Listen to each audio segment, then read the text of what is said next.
So today I'm speaking with Caleb. Caleb lives in Canada, fairly young man. I've known Caleb for, I guess, about a year, and he's working with Lewis Almeida. And Caleb, just give us some idea of how and why you got into this kind of work. Well, I found this because I had been reading Gurdjieff for, um, I've been reading various authors. I always had an interest in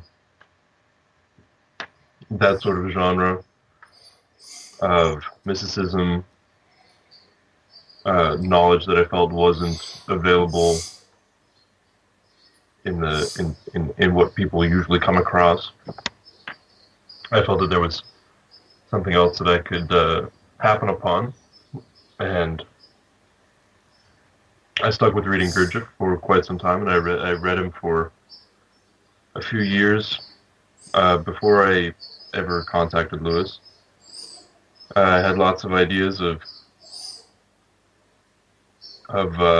developing something, or that I could find something in Gurdjieff that would bring me something. But eventually, I found that I couldn't quite, or that I wasn't gaining anything from it, and I felt incredibly helpless to get anything out of it. Which is when I first cognized that perhaps I could possibly use a teacher. I mean, did you know what you were looking for? No.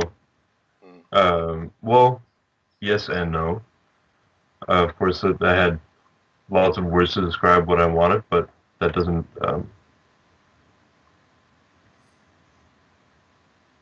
I was looking for. Well, I saw that I was feeling weak in a few areas. Mostly that I read that Gurdjieff says that we don't have a permanent I or ego, that we ride the winds. He says that man can do nothing, which I felt that for me personally that was true, and that brought me a lot of pain. So what was I looking for?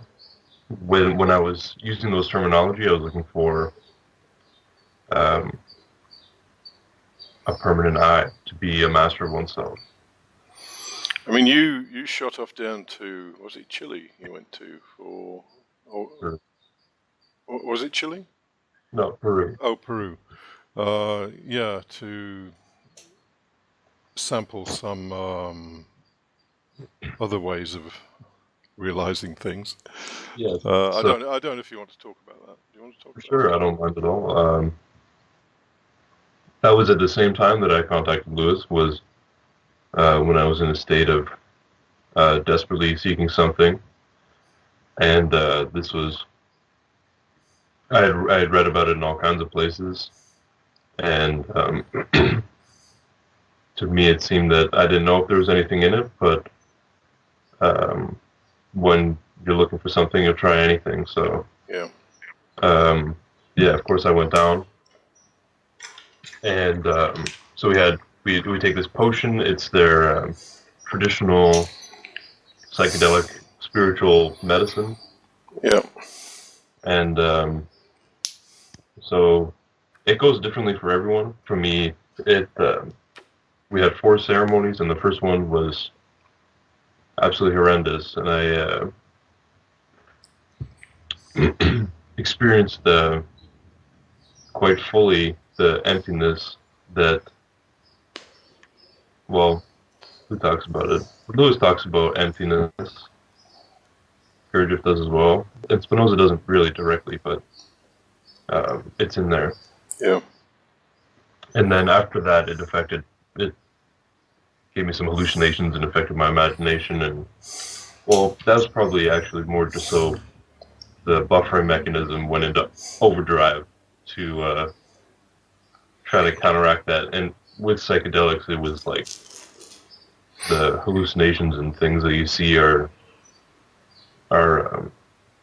it's like dreaming with your eyes open. Yeah, sounds a bit scary. I mean, the irony is that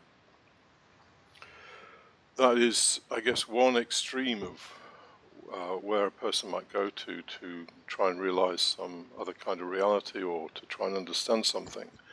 But then you got in contact with Lewis, and Lewis's work is, I guess, harder in a way because it's directly challenging our buffers and our emotional nature. So you got in contact with Lewis, and how did you find that, first of all?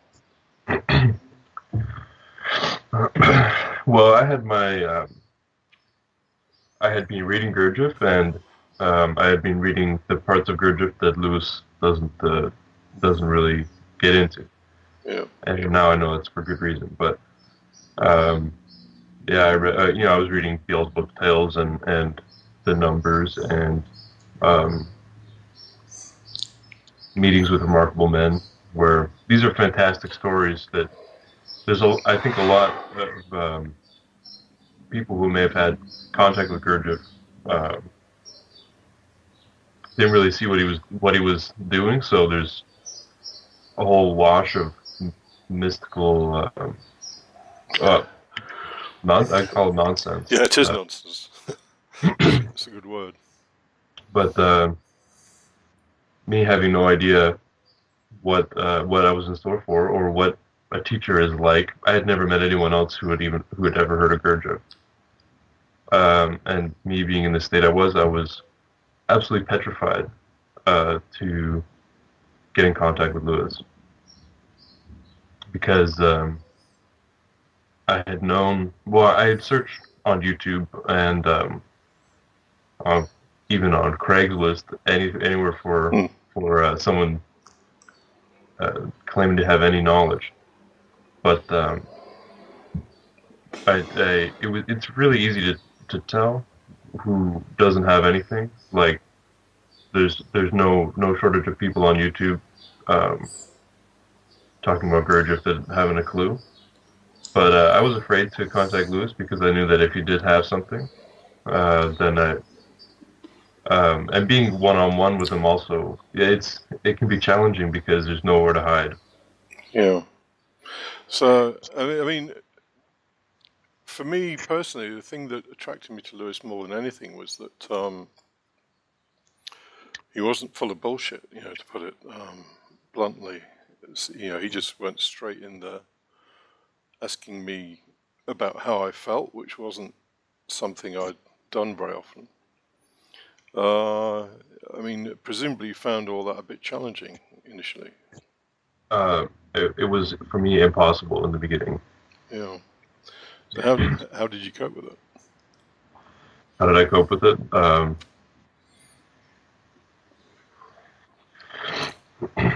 Just blank it out. Yeah, well, I use my same habits and patterns that I use. Um, but now they're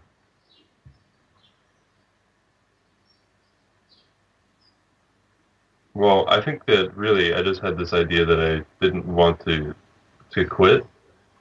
So I pretty much just had this idea that I have to. Well, I have to face some pain sometimes. Is one thing that um, maybe I do well. I suppose is occasionally I can face some pain. Yeah. Yeah. What about people around you? Have they noticed any difference in the way you are, or is the way you interact with people any different? Are they noticing any difference? I don't know. It's tough to say. Um,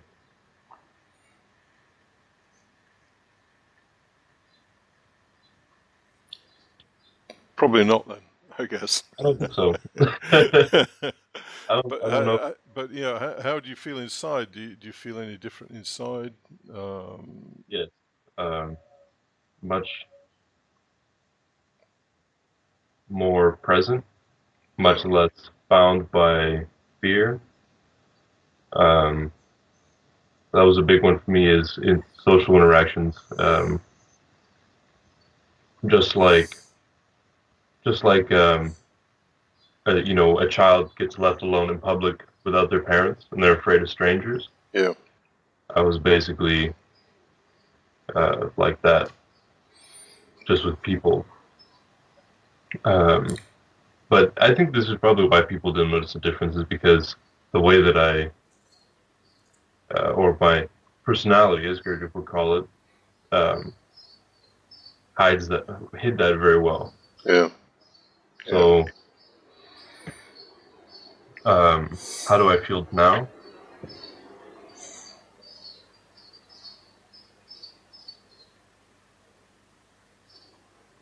Right. I think you've effectively said you feel less fear, which is a big, Yeah. which is a big thing.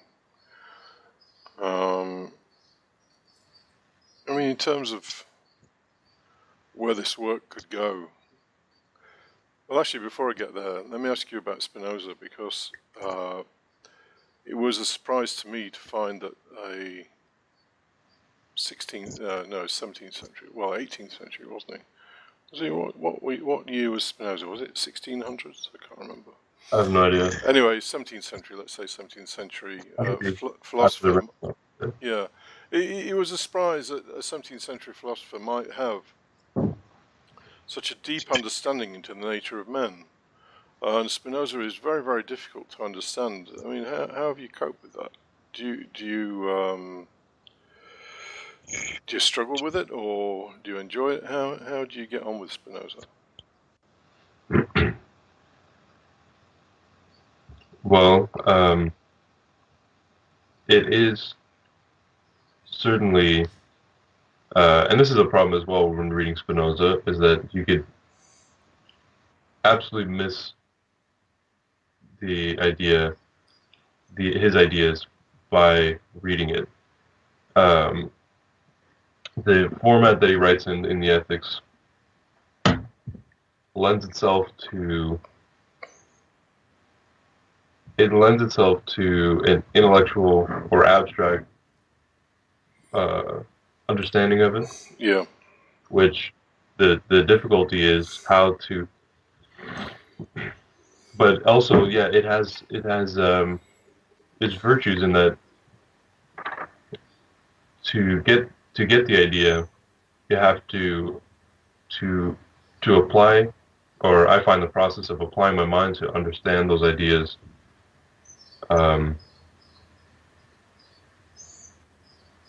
to be, well, it's quite a workout actually. Yeah, it is, and it requires a different part of you to read it, doesn't it? Like you say, I mean, I'm like you. When I first, well, I had Spinoza stood on my bookshelf for 10 years, and I couldn't make any sense of any of it until I got in contact with Lewis. And the natural tendency for me is to read it as I was reading a mathematical proof, and with no inner impact at all. But Lewis will not let me, and I guess you get away with that. So the essence really is to, I suppose, read it with a different part of oneself, and what that part is, I couldn't really say. You just have to develop it. I mean, in terms of the way the work's going for you, where do you think it's all leading? Any idea on that? Where is it leading? I'm not really sure. I'm still in. I would still consider myself an absolute beginner. Yeah. So, where it's going to go for me to, or what I'm hoping to get out of it is, well, really, when I started talking to Lewis, I didn't know what I wanted. I didn't know what the work entailed. I didn't really understand anything, so I just thought Lewis seems to know something or other, so I'll stick around, even though I really didn't know what it was all about. But now I think that I know sort of what it's about, and what I'm looking to get out of it now is, well, further understanding of my emotions, Yeah. and also to, I've been thinking about developing or putting an effort to developing what Spinoza calls reason. Yeah. Oh, that's a big one. Well, look, we've been going for 15 minutes, which is probably long enough, I guess. Thank you very much for your candor and honesty, Caleb. I think people will appreciate that, and we'll speak again.